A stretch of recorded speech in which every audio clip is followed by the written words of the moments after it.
dasar, bukan mirip ya, memang kimia dasar ya. Kalau kita totalkan reaksi ini, maka kamu akan lihat ini akan hilang, ADP ini juga hilang ya, H plusnya juga hilang. Nah, kamu punya reaksi totalnya, PEP tambah air, kemudian menjadi pirufat tambah PI ya. Nah, inilah reaksi hidrolisis dari fosfoenol pirufat. Berapa nilai delta G-nya ini? Minus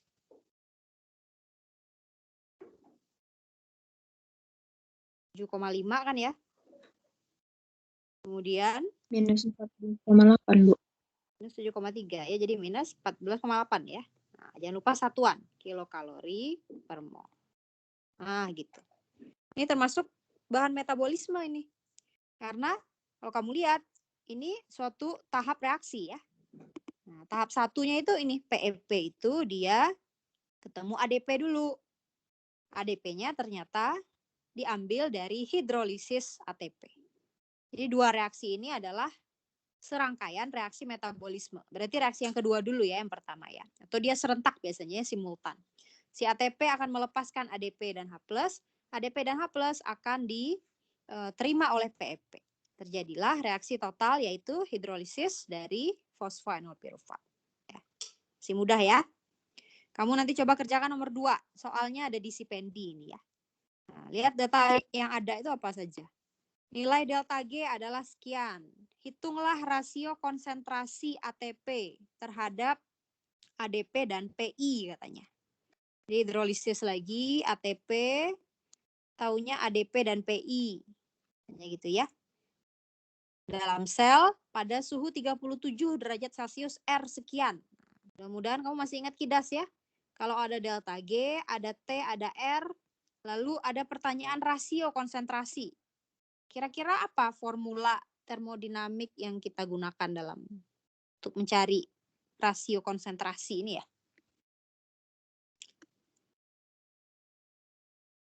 Yang menghubungkan delta G, T dengan R. Dan satu lagi apa? Ada parameternya. Masih ingat nggak? Harus lihat schedule-nya ya. Masih ada 6 menit lagi. Karena ada yang kuliah jam 3 tuh ya, kalau nggak salah. Yuk, apa persamaan matematis yang akan digunakan untuk menyelesaikan soal nomor 2 ini? Nomor 2, saya tulis di bawah sini. Nggak ada yang ingat? Delta G. Delta G. Gimana? Dengan R ya. Kali T ln K ya. Delta G sama dengan min RT ln K. Nah, jangan lupa ya. Kalau ada yang belum ingat, mudah-mudahan sekarang sudah ingat lagi. Nah, K-nya itu apa? Ya, lihat aja reaksi hidrolisis dari ATP. Nah, reaksinya kan ADP plus PI, harusnya sih ada H+ ya, tapi kalau nggak ada datanya, umumnya kita anggap berarti pH tubuh saja ya, dibagi dengan ATP. Nah, ini nih reaksi dari hidrolisis ATP. Kalau H2O tidak masuk ya, sudah tahu di kidas kan? Kalau liquid dia tidak masuk. H2O itu tidak pernah masuk ke dalam persamaan kesetimbangan. Jadi tinggal delta G-nya minus 12 katanya ya. R-nya sudah diberikan juga dalam kilo kalori. Ini kalori ya, jadi hati-hati. Berarti minus 12-nya saya harus ubah jadi kalori saja, jangan kilo. Jadi minus 12.000 gitu ya. Supaya bisa saling mencoret nantinya ya. Minus 12.000 kalori per mol, R-nya 1,98 kalori per mol Kelvin. Nah, artinya T-nya dalam Kelvin nih. 37 tambah 273. Kan? Ln K-nya ADP berapa, kali PI-nya berapa, kemudian H plus-nya berarti konsentrasi H plus dalam tubuh kita itu sekitar pH-nya itu ya boleh dimisalkan 7,4 mungkin ya, 7,40. Jadi 10 pangkat minus 7,4 H plus-nya. Ya, dibagi dengan ATP. Pertanyaannya apa nih? Hitunglah rasio ya. Jadi memang cuma perbandingan aja pertanyaannya. Hitunglah rasio konsentrasi ATP terhadap ADP dan PI. Kalau dari persamaan ini, kamu bisa hitung nilai dari ini, rasio ADP-PI terhadap ATP. Ya. Tentunya yang diinginkan soal ini kebalikannya ya. Jadi tinggal dibalikan saja, misalnya nanti dapat angkanya 5 misalnya ya. Berarti rasio ATP terhadap ADP dan PI-nya 1/5 jadinya kan. Karena di sini persamaan ini karena reaksinya hidrolisis, kamu lihat dia ADP dan PI-nya di atas karena dia kan produk ya. Kesetimbangan jangan lupa sekali lagi prinsip Dikidas, produk dibagi dengan reaktan. Oke. Yang ditanyakan hati-hati, ATP terhadap ADP dan PI. Jadi ini per itu. Sementara yang kita hitung itu per ini ya. Jadi harus dibalikkan nanti jawabannya. Bisa dipahami itu? Bisa, Bu. Ya. Saya nanti share juga lah ini supaya kamu bisa lihat glikolisis. Nah, kemudian glikolisis merupakan proses penguraian glukosa menjadi molekul yang lebih sederhana. Kalau gluconeogenesis sebaliknya, dia membentuk glukosa dari molekul yang lebih sederhana. Namun demikian, gluconeogenesis tidak semata-mata kebalikan dari glikolisis.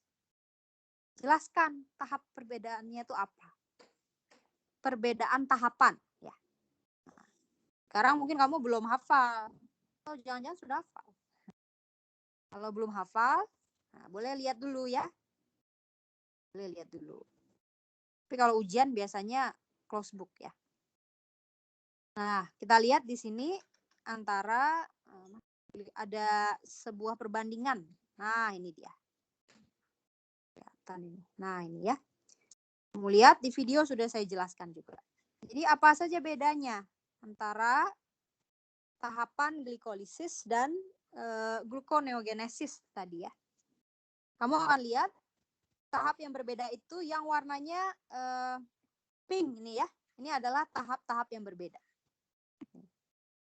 Ingat, glikolisis terdiri dari 10 tahap. Kalau sekarang saya tanya, pasti belum hafal. Tapi nanti mungkin sebelum ujian kita tutorial lah, kamu harus sudah hafal ya. 1 itu apa? Glukosa jadi glukosa 6-fosfat. Enzimnya apa? Heksokinase gitu ya. Harus sampai hafal enzimnya begitu? Ya. Dan di videonya rasanya sudah saya berikan clue juga kan ya. Kalau kamu melihat tiba-tiba ada fosfat yang masuk atau fosfat yang keluar, biasanya enzimnya itu namanya nanti kinase. Ya, seperti heksokinase misalnya ya. Kemudian frukto bisfosfat kinase seperti itu ya, fosfogliserat kinase, itu contoh enzim-enzim kalau ada fosfat yang masuk atau keluar. Oke. Kalau dia isomer, glukosa jadi fruktosa, kita sudah belajar di karbohidrat, ini dua-duanya isomer, maka enzimnya namanya nanti isomerase. Kita juga sudah lihat. Ya. Jadi apa saja beda glikolisis dan gluconeogenesis? Kamu bisa lihat yang merah ini, enzimnya itu berbeda. Ya. Tahap 1 di glikolisis itu heksokinase. Tapi tahap terakhir gluconeogenesis ini tahap 1-nya ini ya. Nama enzimnya bukan heksokinase, tapi glukosa 6-fosfatase. Jadi enzimnya berbeda. Oke. Lalu tahap 3 ini beda juga. Nanti kamu lihat. Kalau kebalik ke sini, pasti enzimnya kinase. Dari atas ke bawah ini namanya kinase. Sesuatu kinase mesti ya. Kebalikannya, fruktosa 1,6-bisfosfatase berbeda. Tapi lihat tahap yang lain. Tahap yang lain, kamu lihat reaksinya bolak-balik. Jadi dia dikatalisis oleh enzim yang sama. Jadi tahapnya itu sebenarnya persis kebalikan glikolisis. Yang berbeda itu tahap 1, tahap 3, dan tahap 10. Tahap 10 untuk gluconeogenesis itu pecah 2. Ya. Kalau glikolisis, PEP, fosfoenol pirufat, langsung jadi pirufat. Tapi kalau gluconeogenesis, yang kita lihat di depan slide ini sekarang, pirufat itu diubah dulu jadi oksaloasetat, diubah dulu jadi PEP. Itu ya. Dan juga yang penting tempatnya itu terjadi di 3 organel yang berbeda untuk gluconeogenesis. Kalau glikolisis, dia hanya terjadi di 1 tempat saja, yaitu di sitosol saja. Ya. Sedangkan gluconeogenesis terjadi di 3 tempat yang berbeda. Itu ya. Silakan kamu lihat lagi videonya, kamu lihat lagi slide-nya, ya. Dari situ kamu bisa belajar lebih lanjut. Kalau ada yang mau ditanyakan, bisa dikumpulkan dulu pertanyaannya, kita diskusikan lagi minggu depan ya, sebelum kita masuk materi berikutnya. Sebelum ujian, nanti kita coba lihat soal ujian tahun lalu, ini ya. Gliseraldehid 3 fosfat jadi 3 fosfogliserat pada glikolisis. Kamu sekarang belum hafal, harus cari dulu di sini ya. Soalnya membahas mengenai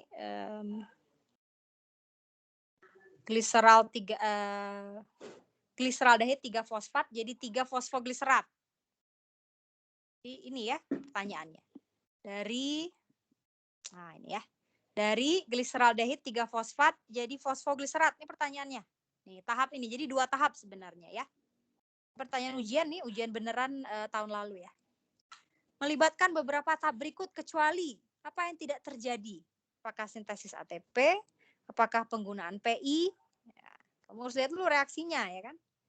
Dari sini ke sana, penggunaan PI ada nggak? Ada ya. PI-nya dipakai di sini. Ingat kalau panahnya melengkung begini, berarti dia masuk ke tahap ini. Kemudian yang ujung panah ini menandakan produknya. Ya. Lalu sintesis ATP ada tidak dari tahap gliseraldehid 3 fosfat ke fosfogliserat? Ada. Ya. Nah, ini sintesis ATP. ATP terbentuk. Nah, jadi kamu harus betul-betul mengenali setiap tahap ini ya. Jangan sampai tersesat di jalur ya glikolisis ini. Nah, ini adalah materi yang sangat sentral. Biasanya ke 10 tahap ini tuh diminta dihafalkan ya. Ini adalah tahap yang kamu betul-betul harus pahami. Ya, tentunya kita lihat apakah nanti aturan ujiannya boleh buka buku atau bagaimana gitu ya. Tapi tetap kalau kamu nggak tahu apa yang mau dicari kan juga tidak membantu. Jadi kalau bisa malah ingat masing-masing tahap itu akan sangat memudahkan. Dan memang tujuan kita belajar ini supaya kamu kenal kan. Kalau kamu makan ada glukosa, bagaimana glukosa itu jadi energi? Ternyata tahapannya cukup panjang ya. Dan apa saja enzim yang terlibat? Nah, di sini kamu akan pelajari. Ya. Oke, saya pikir waktunya sudah habis. Silakan kalau masih ada yang mau bertanya.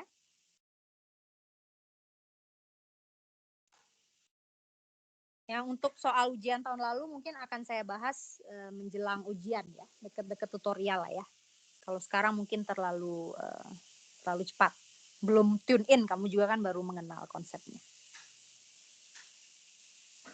Ada yang mau ditanyakan dulu? Ada atau tidak? Silakan yang kuliah, boleh ya, meninggalkan ruangan ini, silakan lanjutkan kuliahnya. Yang tidak kuliah, kalau ada yang mau bertanya, silakan. Bu, saya mau bertanya, Bu. Ya, si Diki ya. Tadi di stage 2 itu ada yang DHAP sama GAP itu ada yang isomerase. Nah, itu tadi tanda panahnya bolak-balik. Kenapa nggak ke arah GAP semua, Bu? Soalnya saya mikir kalau misalnya ke GAP berarti nggak terbentuk 2 GAP untuk ke stage 3-nya. Apa gimana, Bu? Coba saya buka bagian ini ya. Sebenarnya bolak-balik itu dia menandakan bahwa enzim yang mengkatalisis reaksi ke kanan dan ke kiri itu sama. Sebenarnya itu artinya. Ini maksudnya ya? Iya, Bu. Ini ya. Nah, iya. Sebenarnya panah bolak-balik di sini itu adalah menandakan bahwa isomerase ini ya, di triosa fosfat isomerase ini adalah enzim yang digunakan dalam glikolisis, yaitu DHAP jadi G3P, dan juga digunakan dalam gluconeogenesis. G3P jadi DHAP. Lebih ke situ maksudnya, ya. Karena tadi kan kita bahas bahwa glikolisis itu akan menghasilkan 2 G3P ya. Di mana nanti kedua G3P akan lewat stage 3 ini ya. Makanya stage 3-nya kali 2 semua. Ya memang begitu prosesnya. Ya. Nah, di gluconeogenesis yang kebalikannya, nah nanti si 2 G3P ini salah satunya akan jadi DHAP. Ya, jadi kalau kita lihat sebenarnya panah bolak-balik di gluconeogenesis yang ini tadi. Nah, ini ya. Seperti ini. dia itu akan menandakan bahwa enzim yang sama, yang biru-biru ini ya, enzim yang sama digunakan untuk proses ke bawah, yaitu glikolisis, dan juga digunakan untuk proses ke atas, yaitu gluconeogenesis. Nah, yang pink itu, atau merah ini mungkin ya, yang merah, nah itu enzimnya yang berbeda. Kenapa enzimnya berbeda, Bu? Gitu ya. Kok nggak pakai yang sama aja? Nah, itu begitulah kondisi di alamnya ya. Jangan lupa metabolisme ini kan kita sebenarnya mengintisarikan apa sih yang terjadi dalam tubuh kita gitu ya. Kenapa kok enzimnya nggak itu ya? Enzim itu tidak kompatibel. Misalnya heksokinase, dia tidak kompatibel dengan glukosa 6-fosfat. Binding site-nya itu nggak bisa memuat makhluk ini, apalagi memotongnya. Gitu ya. Nah, kan kamu sudah belajar tentang enzim. Memang begitulah kondisinya. Apakah menjawab pertanyaannya si Diki? Menjawab, Bu. Terima kasih, Bu. Oke, sebenarnya lebih ke melihat reaksi glikolisis dan gluconeogenesis. Ya, bagus. Berarti sudah mulai nyambung ya. Nah, rasanya di video itu saya terangkan juga ya, mengapa kok terjadi 10 tahap. Ya, supaya tidak terlalu abstrak, rasanya saya terangkan juga. Glukosa ini karbon 6. Kita ingin potong jadi pirufat, yaitu karbon 3. Jadi yang 10 tahap ini sebetulnya preparasi karbon 6 untuk menjadi karbon 3. Itu sebenarnya intinya. Ya. Glukosa ini kurang reaktif, rasanya saya terangkan di video. Biar reaktif gimana? Tambahkan fosfat. Fosfat ini suatu spesies yang reaktif, membuat seluruh molekul ini jadi lebih reaktif juga. Lalu biar dia bisa dipotong tengah-tengah, ini kan 6 nih, biar bagi 2, 3, 3, ubahlah jadi sesuatu yang simetris dibandingkan dengan cincin 6 ini kan ini simetris. Bisa dipotong nanti di tengahnya di sini ya. Nah, nanti dia dipotong di sini. Jadilah dia fruktosa, 6-fosfat. Makanya perlu diisomerasi. Lalu masih belum reaktif juga sebenarnya, tambah lagi 1 fosfat lagi. Jadi di sini fosfat ketemu fosfat saling mendorong. Saling besar-besar, saling negatif. Negatif 2 di kanan, negatif 2 di kiri. Nggak suka nih. Inginnya berpisah. Barulah terpotong menjadi 2 cincin 3. Cincin 3 DHAP, cincin 3 G3P. Lalu terjadi isomerasi yang tadi ditanyakan oleh si Diki. Barulah dia menjadi G3P, lalu 13 BPG ya, kadang-kadang banyak singkatannya ya. Tapi biasanya kalau kita bicara teori tentu nama lengkap ya kamu diberikan, tidak akan disingkat-singkat, nanti pusing mencari singkatan ya. Kecuali ATP, ADP ini pasti disingkat. Jarang ditulis adenosin trifosfat, jarang ya. Jadi harus tahu. Baru ujung-ujungnya jadi pirufat. Jadi 10 tahap ini adalah cara sel untuk membuat molekul glukosa itu reaktif dan nanti akan dipotong sesuai dengan keinginan sel. Dan menyesuaikan juga dengan enzim apa yang ada di sel.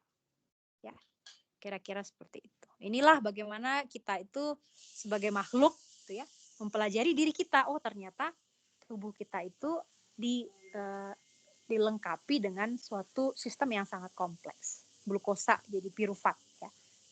Kalau kamu bayangkan di lab kimia gitu ya, lab kimia mungkin tahapnya tidak perlu sepanjang ini, tapi hasilnya mungkin nanti bermacam ragam. Kalau kita kan enggak, spesifik. Glukosa nanti jadi pirufat aja pokoknya. Tapi lewat 10 tahap enzimatis seperti ini. Oke? Ada lagi? Kalau nggak ada, kita lanjutkan minggu depan. Ya, minggu depan seperti yang kita diskusikan, paginya tidak ada praktikum. Kamu fokus mengerjakan laporan saja. Kita ketemu lagi siangnya saja ya. 13/4 lagi aja seperti sekarang ya. Paginya kita 13/4 itu kita bahas glikolisis gluconeogenesis dulu sedikit, diskusi, baru kita lanjutkan ke siklus asam sitrat dan fosforilasi oksidatif namanya. Ya, baik, saya tutup pertemuannya. Silakan yang merekam di stop, nanti bisa di-download atau disaksikan ulang ya. Terima kasih. Assalamualaikum warahmatullahi wabarakatuh.